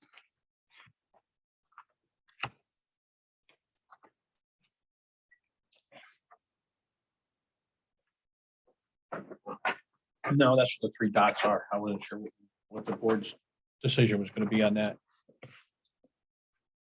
I think you should talk to Don. I think so. Yeah. And if it's something that he can do, by just hiring a concrete man and then get, see if we can use town highway department. Yeah. And it's moving forward, but I mean, when that wall is fixed, we need to talk to him about how they're plowing this, how that snow is getting pushed. Is there any Right. part, they push it over towards the railroad tracks or something? Right. So So, it's not putting all of that pressure and putting salt on the garden. well, that was the other issue. Lattice garden, Memorial Garden. Well, I'll work with the highway superintendent, and if we need to come back before the board in order to get authorization for anything as well. Any other discussion on that? 5.4, a motion to hire attorney Jackie Ricciani to represent the town of Tustin Code Enforcement Officer James Crowley for ZBA case. That's only in the ZBA. Only the matter before the ZBA. I'll make that motion. A second, I'll second it. favor? Aye, opposed. 5.5, New York State Low Income Household Water Assistance Program vendor agreement to authorize the supervisor to sign the vendor agreement with the New York State Low Income Household Water Assistance Program to receive monies from the state of New York State as payment for the water bills of those who have applied and been approved for assistance. This is the program I think you and Jane had asked about. It was just- We don't know if anybody is in that system, but in case there is. Right, this we way have get to the- have a vendor in order to be able to receive the payments back from New York State. I'll make that motion. A second, Second. any questions? All in favor? Um, Aye, opposed. 5.6 escrow accounts. A motion to authorize supervisor to open escrow accounts at the Catskill Hudson Bank for the 2022 calendar year. This is for planning board mostly. I don't think we have any other escrow accounts other than planning board. No, I mean, it was the Currently. planning board. And don't somebody, have them already? The escrow accounts, I thought they are open. We have one right now, but they need a new motion for this year. Well, they need a motion every year to, This is just a new guy question. Isn't this usually a reorganization meeting kind of thing? Usually it is, and we've had the accounts open, but Catskill Hudson has changed what their policy is, so now Oh, they want a new resolution. Okay, I just, Yeah, no, that's fine. And I'll make the motion a second. I'll second. Questions? All in favor? Aye. Opposed? 5.7 we did. 5.8 is a motion to authorize members of Narrowsburg Water and Sewer to attend a New York Rural Water Association 43rd Annual Training Workshop. That motion. second. All in favor? Aye. Opposed? One of the things we were discussing, or I was discussing with Crystal, was getting another TV with a stand to make it easier for people to see. I know we had the issue with last public hearing because of the amount of people. What was your total cost on that, Crystal? That and the stand? Under, I can tell you it was under $1,000. Yeah, it was 700 plus the stand. Yeah, I think the TV was under $750. And I want to say that the stand was under $200. And where would you put it? Probably there or on this side. The board can see this screen and then we can move the TV over further. This way, this bar isn't in the way. So the public would be able to view the screen. Because we, during the planning board hearing, we had a rather full room and it was an issue for people to see. I don't know if the board is, willing to spend the money to do it. We probably wouldn't need it all the time. What's your thoughts? I don't want to spend the money. I'm cheap. The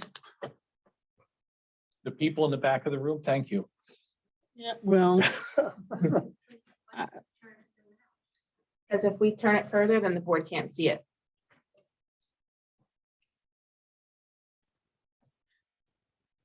How many meetings, I mean, That's what I'm Has thinking. it come, I mean, I'm always for more TV, you know. But, It's a nickname. but, I mean, it's just a question. No, It I'm was just saying, something how that many we brought meetings up. do we have where this is necessary? Use it for the town board meetings, use it for For- zoning update. no, I know. But to use One two meeting, of them, But yeah. the need for two is what I. I would say your ZBA and planning are pretty big, especially, or even here when you have a public hearing, because the board wants to see someone that's doing a presentation on your screen. It's a lot bigger than even here. If you have someone that's showing you plans, the town board members, you can't all look at it while the public's looking at it. And that was the issue. So with planning, because the people from the public, they also want to see. So we have it on the screen. But if I turn this TV so that all of you can see it without the light reflecting like that, now you can see it really nicely. None of them can see it. That was the issue we have at planning and zoning board meetings, is that our board needs to see what's being presented here. And then the public is asking, well, we can't see that. Could you show it better? So if I remove this TV over there in between those two bars, they could all see it beautifully. But I can't imagine they make two TVs out of one. And we've tried with the projector, as everyone saw, but it's difficult for everyone to see. Okay, still no. I'm just thinking if we move to 93 Main Street, where would it be stored? Where? Side of the building. In a meeting room.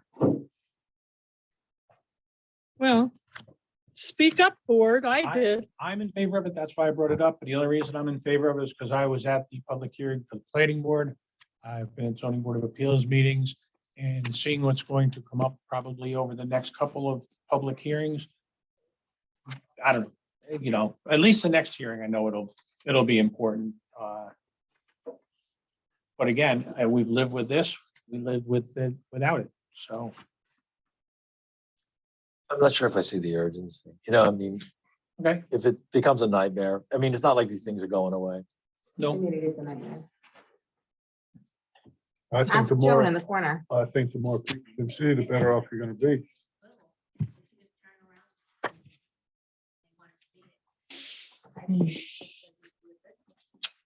One in the back of the room and one in the front, so they can see that one and we can see that. Jumbotron, smell all of Since people are speaking up and there is no public comment, I'm going to throw in my comment. If you got a smaller set, it would be only a couple $100 for the board to see, you would be able to see everything. And then the larger set, because there's so much population here, they could see that. And so you wouldn't be spending that much money. to be honest with you, I would go with that size even for the board, only because the smaller the TV and then they start putting stuff on it. At this point, it doesn't seem like the flavor of the board is to do it, so we'll just, I would revisit it if it, you know, particularly Crystal, if you think it becomes it remains an issue, I would definitely revisit. I She's just, gonna remind you, don't worry. oh, yeah, all right. I can ask the board, I think that a second camera would definitely be something that we do need right now. I have one of my other computers being looked into, because the other question a lot of people have that I get from the meetings is they can't see the people in the public. But I can't have the camera on the board and the camera on the public. And for people to start holding the camera and moving it around is not fun. We tried that at the planning board meeting. So that is something that that we do need. is there any, oh, yes, I do have something in here. Approve the deputy supervisor to search for a grant writer. Where was What are you that? mumbling about? Approve the deputy supervisor to seek other organizations for grant applications for the water improvement, water system improvement. I don't think we need a resolution to do that. She could just go do it, and if we sign them, we're gonna have to resolve. We already know that, we've already talked about trying to get grants, so just, Is that the project that Delaware Engineering is working on? they put in one application for us. There are other places that we could possibly apply. I've asked them, they are looking into their schedule to see. The reason why I ask is because I know that in, another municipality that I represent, they've been pretty successful. Right, in- right. Who, Delaware? Yeah. Yes, they have. Do you Multiple represent, sources, do you represent one of the towns that got a a USDA grant? Do you know? No, okay. All right, so we're saying just do it, Do it. we don't need it, okay. I just wanted, Crystal, what would the camera cost? On what we have. I think that one was $135.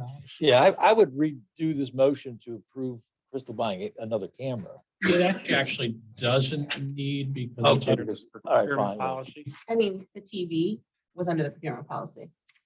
Throwing that out there. I think you just wanted board support before you showed up with 2 TVs. Did. Would the camera help or wouldn't help? I think camera would help, but she doesn't need our, Crystal, you could Yeah, set my up the opinion. camera someplace else? Yeah, I could set up another one.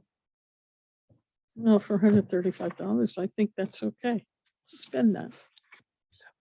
The beautification group is looking for litter sweep on 423 and use of the town truck again. You need a motion for that? Yes. Oh, I move that we approve the Harrisburg Beautification Group's litter pluck on April 23rd. April 23rd and supply them with a town truck. I will second. All in favor? aye. Aye, opposed. Is there any other new business that we have forgotten?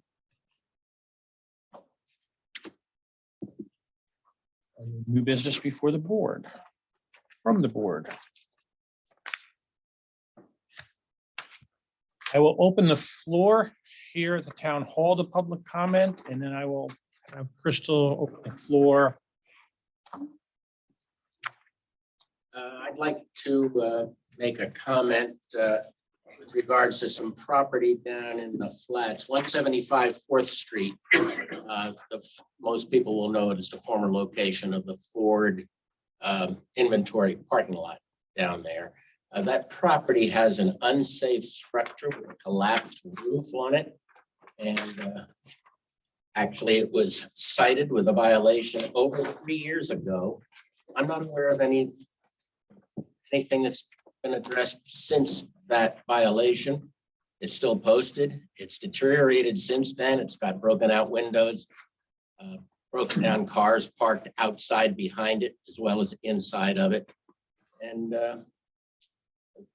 since this is a comment, in the form of a comment, I think it's time that somebody updated the public on what can be done about that and when it might be done.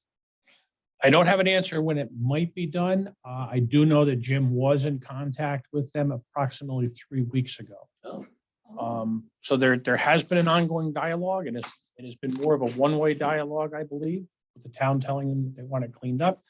And the owner is not responded in a way that obviously, as you can see. I think after that would be legal. Yeah, we have a chapter in our town code on safe buildings, and there's an administrative process by which we can take it down. Does anyone know if he's still paying taxes on it? Oh, yeah, if he wasn't paying Yes. taxes. He wouldn't own it so anymore. It'd go for tax. So. Oh, Yes, Star. I'd like to request that when the board is looking into the additional camera and screen for the better visual ability, is there anything that can be done to increase the audio portion? So I couldn't hear half of what was being discussed up there at the front of the room. I don't expect you to shout, but I do appreciate, and I've listened online to things that are being presented here. I couldn't hear them either. So is there any way to get a better sound system when you're getting the larger visual screens? Well, we're not getting a larger visual screen. That was decided by the board. As far as the sounds, I don't know. We had an issue when we tried to use the microphones to use the speakers and they were getting feedback from there. So that would have to be something they look at. That's, But I think it's pretty important because if the idea is having open government and people knowing what's going on, if they can't hear things, you're not going to know what's going on. Ask us to speak up. No, if you can't, I mean, seriously, if you can't hear, say it. It's absolutely traditional. You say to somebody, I can't hear you, could you please speak up? Oh, sure, I can do that. Well, I'm just let us know, you know. the thing. Joan. Hi, I'm glad you're doing the public comment about the building on Main Street, and because I think it's important to hear some ideas of what could happen. There's so many ideas that could happen, and I think would benefit the town as well. Is this building being sold, or the idea of being sold, in order to help pay for the purchase of the parking lot, which is really needed? You need to sell this in order to help pay this town have the money to do that. I think the idea was that the board didn't want to be in the land business of owning two buildings. All right. Why not? Cost. It makes money. I mean, if you rent, what if you kept, what if you, sold, could you sell the theater to someone and keep this as the main, building for what it's being used for now, for the community? Well, the theater is actually leased by the Delaware Valley Arts Alliance, so there wouldn't, you can sell anything. You could take a building and sell And art pick it stuff, up, like a right. co-op. So whoever would buy that, theater would have an agreement with the Delaware House. I mean, that's, it's not really a good business. You're selling the rent for $1 a year or whatever it is. I mean, the town needs to make money.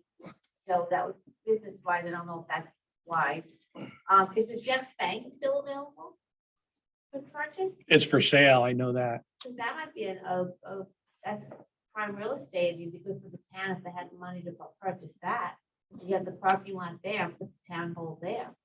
If that was wanted to sell this whole building, and then maybe put town hall there, because now you have a huge parking lot, that building is larger.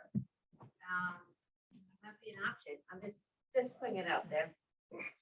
The extension of that new, after Peter just spoke about us extending the business district, it's going to go around Erie.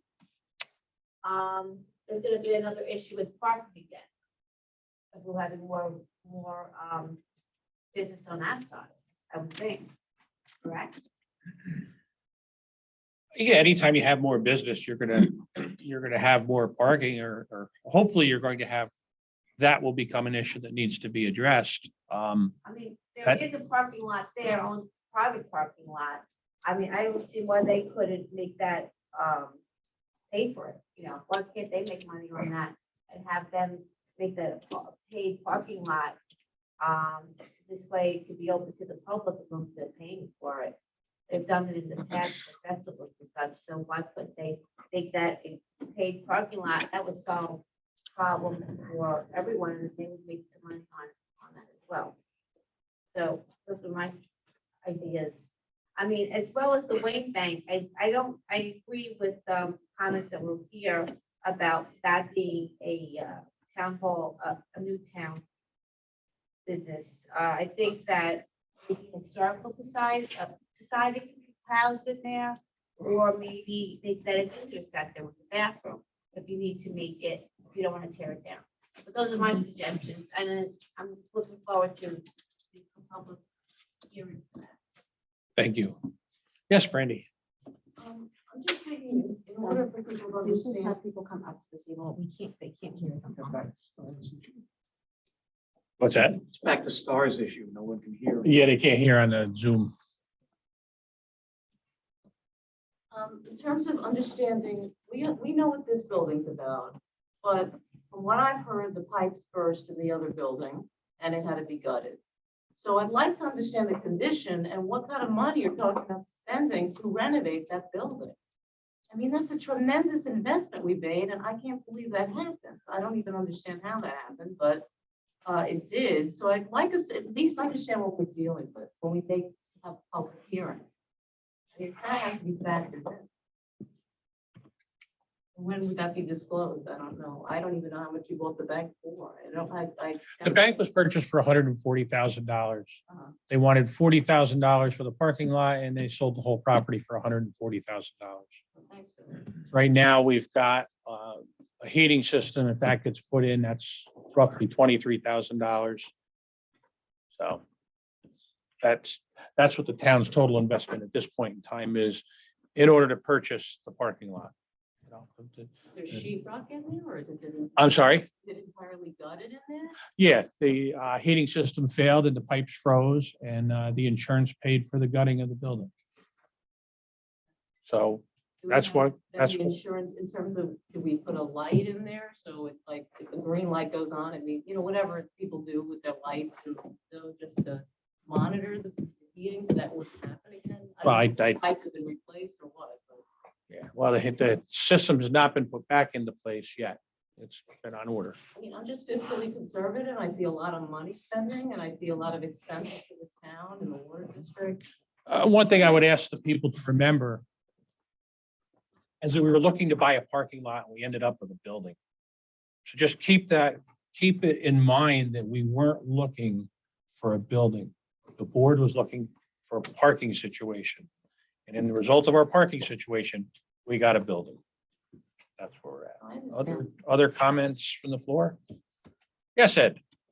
Well, I was gonna ask about public comment. But you pretty much answered my question, because I was going to ask what becomes of public comment. And you discussed the whole thing that I talked about, so. But I will say one more thing. When this first happened, I believe you and I had a discussion about bank. And I said that I was dead against it. I go on my walks every day and my brain gets turned and comes up with all kinds of things. And maybe you may want to talk into the, I'm only gonna be. I'm saying, it's hard for me to hear you. I don't know if they can hear you on Zoom. Well, as I was walking around one day, I was thinking about what was going on with the new bank. The town going to turn it into a town hall. And I said to you at some point, I think it's a bad idea because it's going to be such a burden on the taxpayers.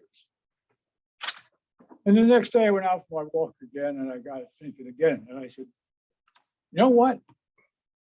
That was a brilliant idea.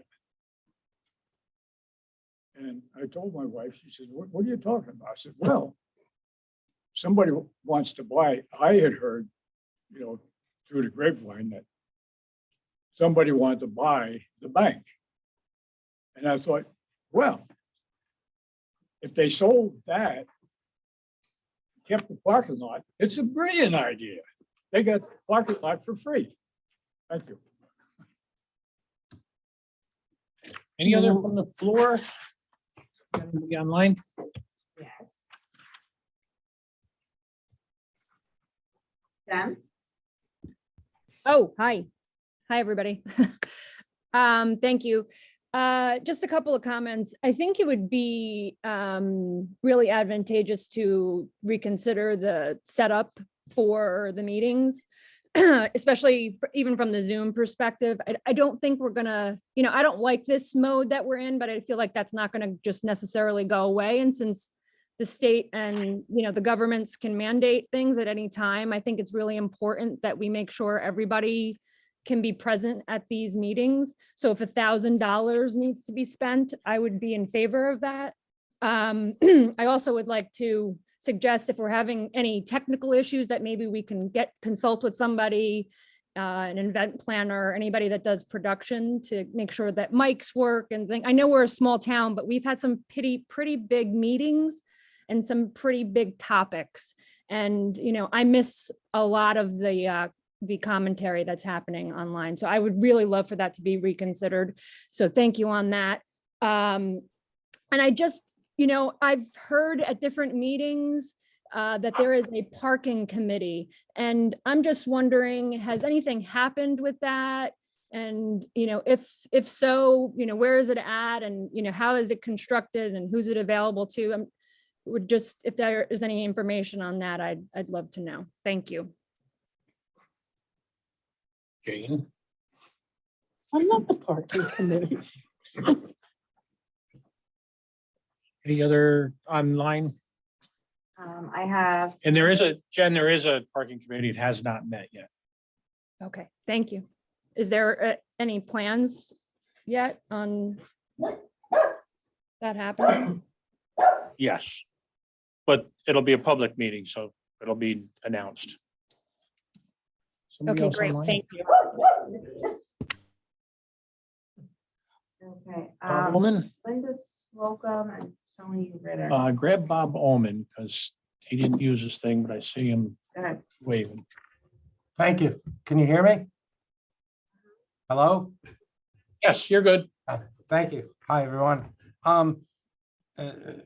My kids are 28 now, but when they were in school, the PTA raised money for, I don't know, what soccer equipment or something like that, and they just raised it locally.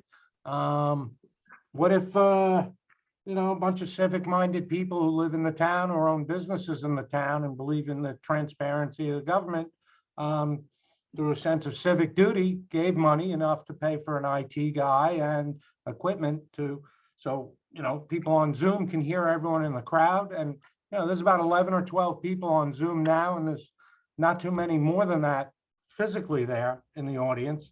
So I think it's important. Would that be something the town board would be open to? How do gifts work to the town? Anybody can make a gift to the town, donation, it's even tax deductible. Yeah. Okay, thank you. You're welcome. You said Tony Ritter? Yeah, I don't see him online right now. There he is.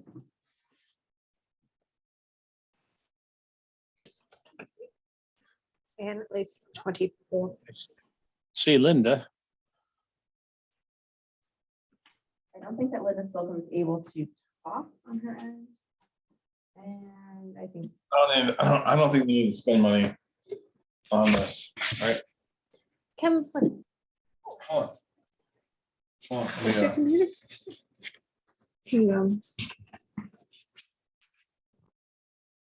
thank you, Matt. All right, I'm gonna read out the comment. Linda Slocum said, why does the town have to start?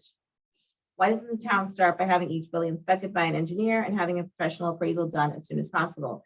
The town is already behind in expanding the bank parking lot, and now you're talking about expanding the bank building in the back and into the parking area. Need clarification. Catherine Lewis, I think a public hearing would be everyone's interest.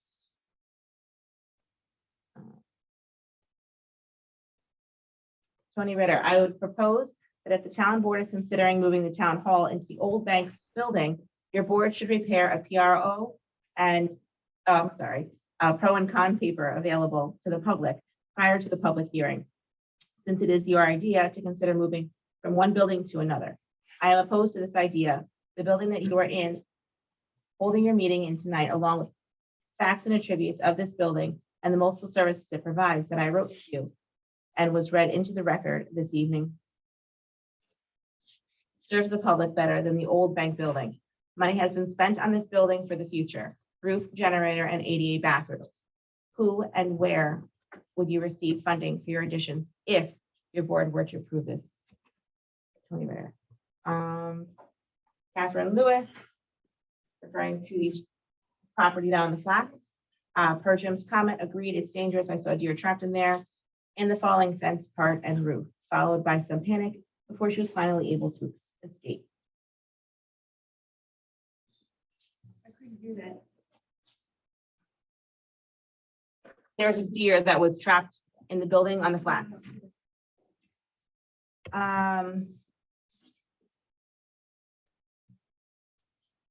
Okay, I think that's most of everything. I've got one on the floor.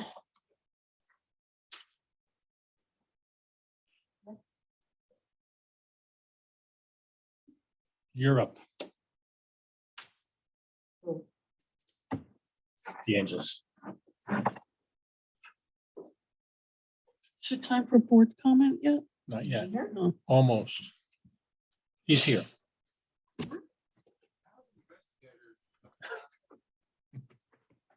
Peter, do you want to say? Oh, Peter. Did you have a comment? Me? Yeah. No. Wait, Never mind. I think you're the one that saw it. did I put my hand up? You kind of nodded. Yeah. I took it as a nod. If there's no other public comment, I'm going to go to closing items. Board comment. To Joan's request, I think you mentioned garbage. Didn't you mention garbage? It's going to be April next month. Can we have a motion to maybe get somebody to pay for somebody to collect garbage more than one time? Well, he decided checks during the weekend. Yeah, we use the maintenance man to do it. Oh, we He are. checks during the week, he checks multiple times, and he checks during the weekend as well.